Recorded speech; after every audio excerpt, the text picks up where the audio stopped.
Premier League stars treated for addiction to Fortnite video game Mirror Online. Exclusive Premier League players are seeking help for addiction to video games. At least a dozen professional footballers are receiving treatment for addiction to a video game once banned. Rising numbers of young players are seeking therapy for a damaging obsession with Fortnite, which has been endorsed by top England stars like Harry Kane and Dele Alli. In one case, two footballers at the same club have been getting treatment after the survival game began affecting their performance on the pitch, a leading addiction therapist revealed. And another young player tells us how Fortnite, which has already caused a storm over growing teenage addiction, almost ended his career as it led to him skipping training sessions and sleeping only 2 hours a night. It messed him up so much coaches asked if he was having problems at home. I was in pieces, he confessed. I was hooked in too. Meanwhile, it is believed more footballers are landing club fines for late attendance at training because of the game, in which you are one of 100 players fighting each other to be the last one standing on a shrinking island. Top addiction therapist Steve Pope, who has worked as a psychologist at clubs such as and for more than 20 years, today warns Prince Harry is right to say Fortnite should be banned, but he should have said it months ago. He said the game is the tip of an iceberg as more addictive apps hit the market. There's a range of similar battle royale games ready to replace Fortnite, said Steve. I am starting to see people addicted to PUBG and Apex Legends. Ban 1, 2 will take its place. The Fortnite threat is growing in American sport too. Concerns have been, these games aren't addictive by chance, said Steve. Developers spend millions creating them to hook you. It's very lucrative. I am working with around 50 gaming addicts at the moment. At least a quarter. He accepts some stars can play the game and be on top form on the pitch. Figures obtained by the Sunday Mirror show Kane, 25, has played 3,362 Fortnite games since July 2017. His Spurs pals Ali, 22, and Kieran Trippier, 28, have played 4,437 and 3,760 respectively.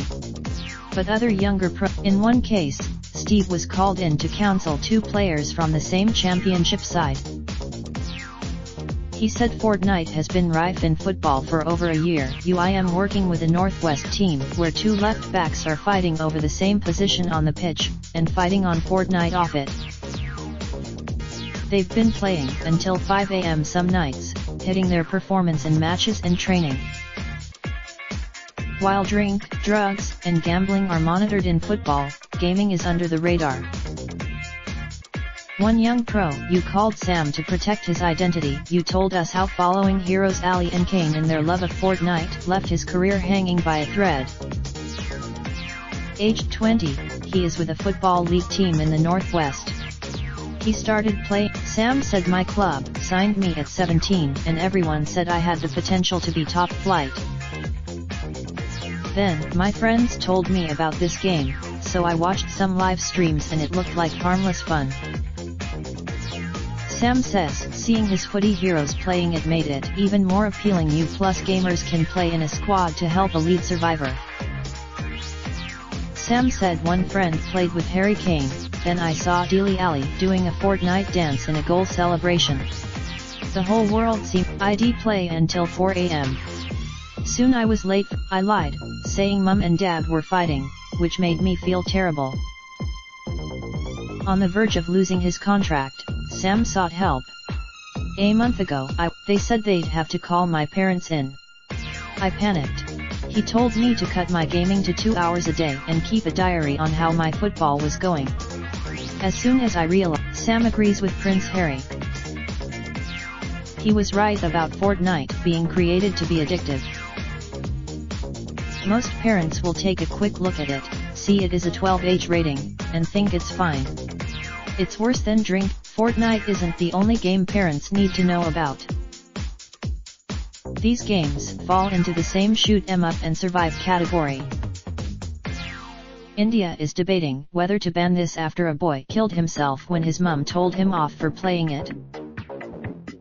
It's a survival game developed by a South Korean company in which players are dropped onto an island and have to eliminate each other.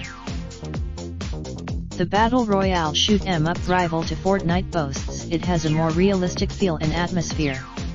Ease game gained fifth. This new game on the rise is a request from players of an older version to make it more brutal.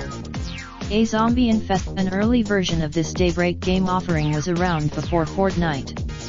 Now developers are featuring solo matches or teams of 3. Plainside Arena is a 150-player battle royale that arrived on the scene in January. Raindrop, drop top smoking, no cooking the hot pot. Fucking on your bitch, yeah, that. Looking up, open the park pot.